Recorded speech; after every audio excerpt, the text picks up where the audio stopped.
تجلس مع نفسك كثير، تفكر فين كنت وفين وصلت، تراجع الذكريات، الأحلام اللي كنت تشتي تحققها، تقول ضيعت وقتي، ضيعت كل الفرص اللي جاءت.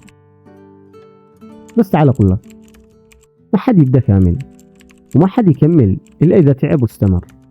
كل اللي تشوفهم ناجحين كل واحد فيهم قد مر بلحظات ضعف، يمكن أكثر منك، مر بأيام كان يشتي يترك فيها كل شيء، بس هم قاموا، وأنت تقدر تقوم زيهم. يمكن أهملت يوم، يمكن أسبوع، يمكن سنة، يمكن حتى 10 سنوات أو أكثر، مش مهم. المهم إنك ترجع. ما تقولش راح الوقت. الوقت اللي معك الآن أغلى من كل اللي راح. كل ثانية تبدأ فيها من جديد هي لحظة انتصار. حلمك ما زال هنا، ما راح، بس واقف مكانه، ينتظر إنك تتقدم نحوه بخطوة، بس خطوة كل يوم، خطوات صغيرة. رجع الحلم لحياتك، لأنك تستحق تعيشه، وما حد بيحققه غيرك. السلام.